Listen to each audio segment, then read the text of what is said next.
Friends Allu అర్జున్‌కి ప్రమాదం. దారుణంగా ఇరుక్కున్నాడు. ఈ విషయాలను తెలియాలనగా వీడియోని కంప్లీట్‌గా చూడండి. అప్పుడే మీకు కంప్లీట్ ఇన్ఫర్మేషన్ ఏంటో అర్థమవుతుంది. అదే విధంగా చాలామంది వీడియో చూస్తున్నారు గానీ లైక్ అని కామెంట్ చేయట్లేదు. దయచేసి లైక్ అని కామెంట్ చేయండి. లైక్ అని కామెంట్ చేయడం వల్ల ఈ ఇన్ఫర్మేషన్ అంతా మనం చాలా మందికి తెలియజేసేవాళ్ళం అవుతాం. అదే విధంగా చాలామంది సబ్స్క్రైబ్ చేసుకోవడం మాత్రం మర్చిపోతున్నారు. దయచేసి సబ్స్క్రైబ్ చేసుకోండి. సబ్స్క్రైబ్ చేసుకోవడం వల్ల నేను చేసే ప్రతి ఒక్క అప్డేట్ మీరు ముందుగానే పొందగలుగుతారు. ఫ్రెండ్స్ అల్లు అర్జున్ అరెస్ట్‌తో రేవంత్ రెడ్డిపై బన్నీ ఫ్యాన్స్ విమర్శలు చేసిన సంగతి మనందరికీ తెలిసిందే.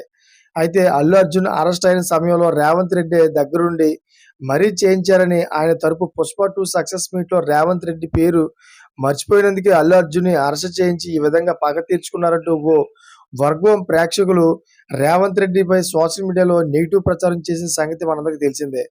ఈ విషయం పక్కన పెడితే అల్లు అర్జున్ తాజాగా మళ్ళీ రేవంత్ రెడ్డిని అవమానించారు అంటూ సోషల్ మీడియాలో ఒక ప్రచారం జరుగుతోంది. మరి ఇంతకీ అల్లు అర్జున్ ఎందుకు రేవంత్ రెడ్డిని అవమానించినట్టు వార్తలు వినిపిస్తున్నాయి అనేది ఇప్పుడు చూద్దాం.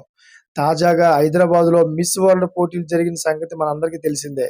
అయితే చౌమహల్లా ప్యాలెస్‌లో జరిగిన ఈ అందాల పోటీకి టాలీవుడ్ ఇండస్ట్రీ నుండి కూడా కొంతమంది సినీ సెలబ్రిటీలు వచ్చారు. అందులో అల్లు అరవింద్, నాగార్జున కనిపించారు. అయితే అల్లు ఫ్యామిలీ నుండి అల్లు అర్జున్‌కి ఆహ్వానం వెళ్ళిందట. కానీ అల్లు అర్జున్ కావాలనే ఆ పోటీలకి రాలేదని రేవంత్ రెడ్డి మీద కోపంతోనే అల్లు అర్జున్ అందాల పోటీ కార్యక్రమానికి హాజరు అవ్వలేదని తెలుస్తోంది.